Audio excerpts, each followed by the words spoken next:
మీ business ఏదైనా మీ ఊర్లో promotion చేయాలంటే అది సుమన్ టీవీతోనే సాధ్యం. ఇప్పుడే సంప్రదించండి. నమస్తే, welcome to Suman TV Kothagudem. కలియుగ ఆదిపురుషుడు, పాపాలని తొలగించే అధినాయకుడు, 7 కొండల పైన వెలసిన దేవదేవుడు శ్రీ వెంకటేశ్వరుడు.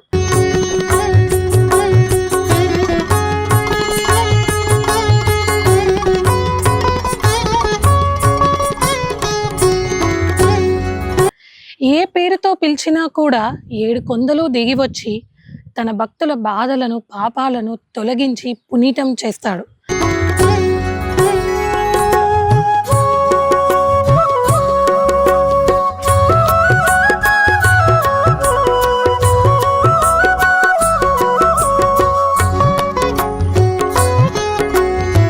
అటువంటి శ్రీ వెంకటేశ్వర స్వామివారి మహిమలు ఎన్నో. అందులో ఒకటి అయిన అతి పురాతనమైన ఎంతో ప్రసిద్ధిగాంచిన శ్రీ శ్రీ బాలాజీ వెంకటేశ్వర స్వామివారి దేవస్థానం అన్నపురెడ్డిపల్లి. ఆలయ ప్రాంగణంలోకి మనం రాగానే ఆలయానికి ఎడం వైపున స్వామివారి కళ్యాణ మండపం, అన్నమాచార్యుల వారి విగ్రహం నడుమ ఒక పెద్ద స్థలంలో గోశాల అనేది ఉంది. గోమాతని మనము ఇళ్లలో పూజిస్తాము. గోమాతకి హిందువులలో ఒక ప్రత్యేకత అనేది ఉంటుంది. 3 దేవతలు గోమాతలో కొలువై ఉంటారు అని చెప్పేసి మనం విశ్వసిస్తాం. ఈ ఆలయానికి ఒక ప్రత్యేకత ఉందండి. మనం ఆలయం లోపలికి వస్తుంటేనే గర్భాలయం కంటే ముందు, ఆలయం ముఖద్వారం కంటే ముందు మనకి కుడివైపున ఒక చిన్న తోట అనేది ఉంది ఇక్కడ. సో అంటే ఇక్కడ రకరకాల పూలు, మనకి చామంతులు, గులాబీలు, మందారాలలో తెల్ల మందారం, ఎర్ర మందారం, పింక్, ప్రతి ఒక్కటి కూడా కంప్లీట్గా ఎంతో పూలతో నిండిపోయి ఉన్న తోట అయితే ఇక్కడ ఉంది. అయితే స్వామివారికి మనం తిరుమలలో ఎలా అయితే స్వామివారికి ప్రత్యేకమైన పూలు ఉపయోగిస్తారో, స్వామివారికి ఎలా ప్రత్యేకంగా ఒక గార్డెన్ అనేది ఏర్పాటు చేసి ఉంటుందో, అదే విధంగా ఇక్కడ కూడా స్వామివారికి ఇక్కడ నుంచి పూలు, మాక్సిమం ఇక్కడ నుంచి పూలతో మాత్రమే నిత్యం కూడా పూజలు జరుగుతూ ఉంటాయి. కొత్తగూడెం నుంచి 38 కిలోమీటర్ల దూరంలో అన్నపురెడ్డి అనే ఒక గ్రామంలో ఎంతో పురాతనమైన 800 ఏళ్ల నాటి చరిత్ర కలిగిన శ్రీ వెంకటేశ్వర స్వామివారి దేవస్థానం ఇది. ఆలయం లోపలికి వెళ్ళి ఆలయం గురించి మరిన్ని విశేషాలు మనం తెలుసుకుందాం.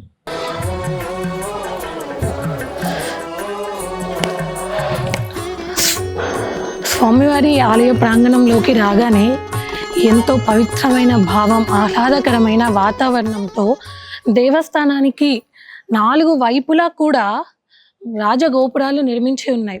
ప్రతి ఒక్క రాజగోపురం పైన దేవతామూర్తుల విగ్రహాలతో చూడడానికి ఎంతో భక్తి భావం ఉప్పొంగే విధంగా దేవాలయం ఉంది.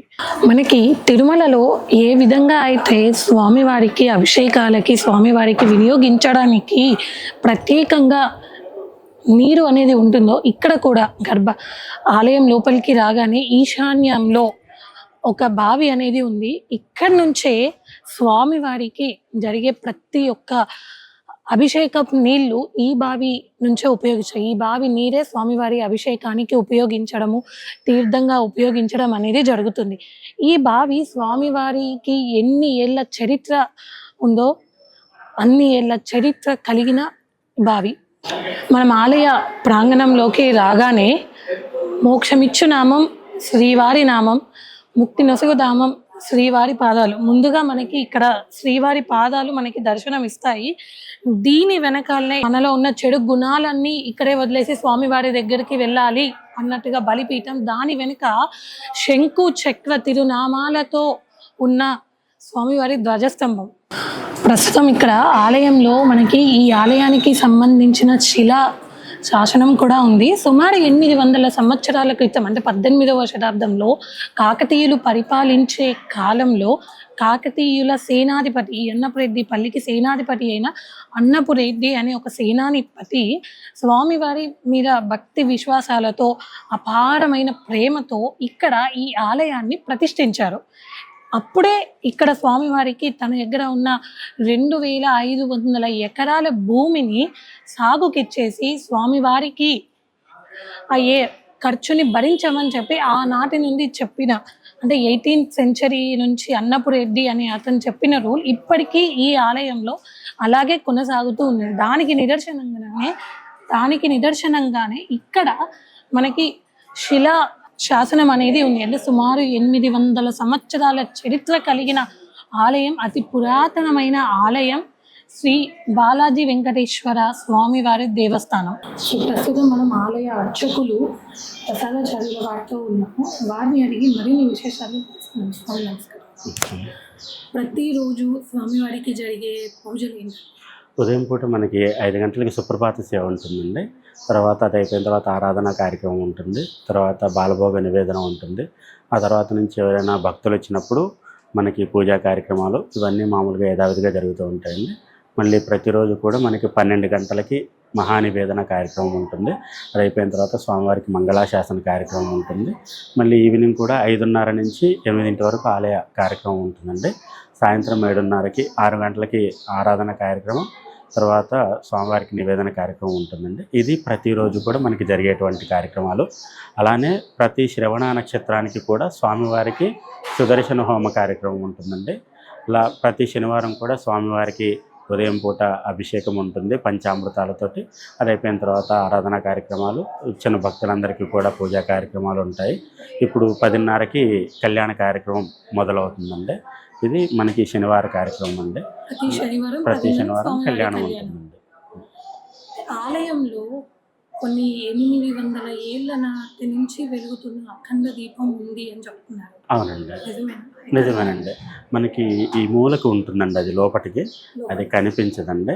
మనకి అమ్మవారి దగ్గర కూడా అఖండ దీపారాధన ప్రతి నిత్యం కూడా ఉంటుందండి. మనకి స్వామివారి దగ్గర నిత్యం 6 దీపాలు వెలుగుతూ ఉంటాయండి.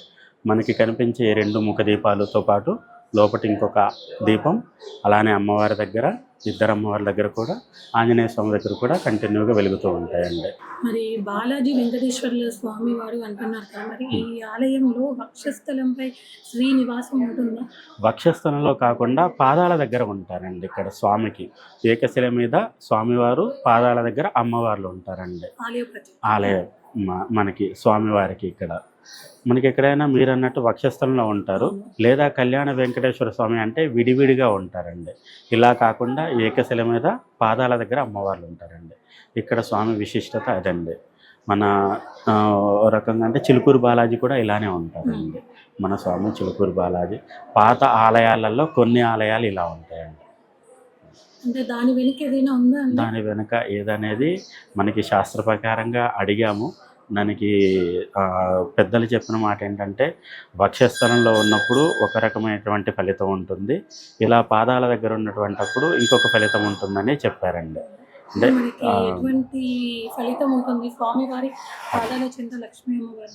పాదాల దగ్గర ఉన్నప్పుడు మనకి స్వామిని అడిగినప్పుడు ఏదైనా కోరికలు, అంటే మనకి ఏదైనా తల్లిని అడిగితే త్వరగా అవుతుంది పని.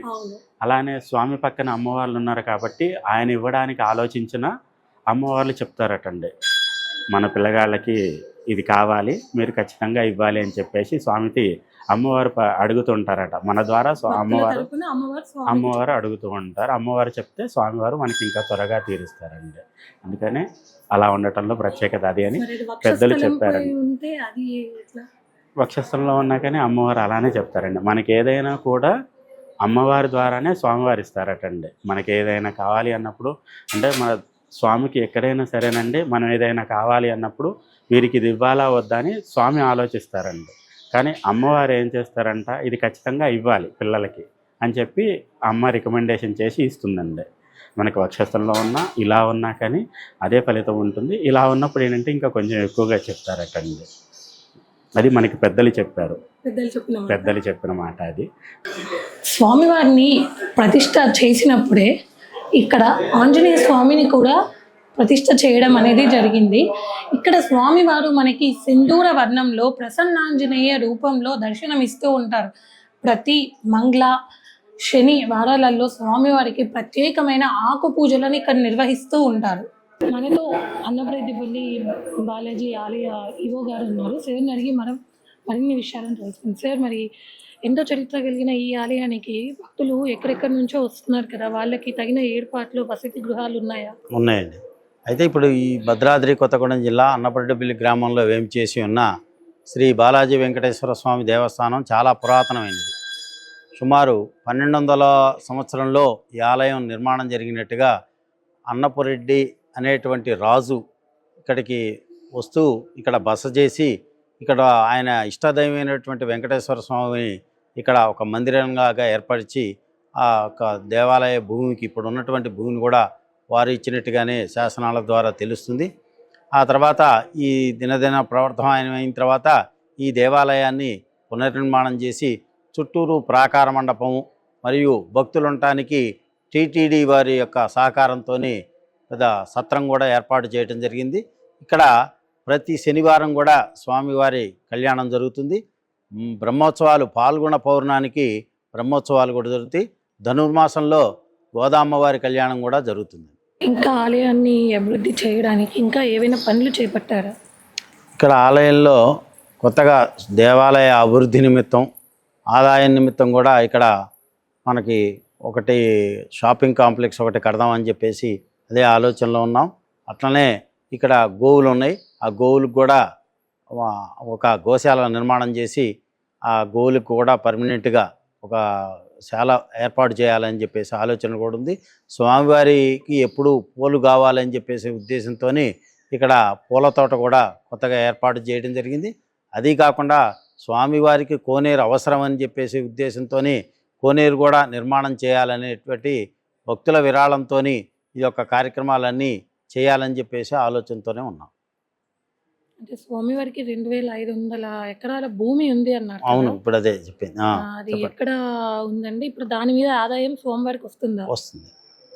ఇప్పుడు భద్రాద్రి మన అన్నపరెడ్డిపల్లి గ్రామంలో ఏం చేస్తున్న వెంకటేశ్వర స్వామి దేవస్థానానికి 39 సర్వే నెంబర్లో 2264 ఎకరాలు ఉందండి. అందులో 1200 ఎకరాలు సాగులోనే ఉంది. దాని నుంచి లీజ్ వస్తుంది. మిగతావి మొత్తం కూడా వాగులు బర్రెలు వీటితో కూడి ఉన్నదండి. భవిష్యత్తులో అవి కూడా సాగులోకి వస్తాయని చెప్పేసి ఆలోచిస్తాం.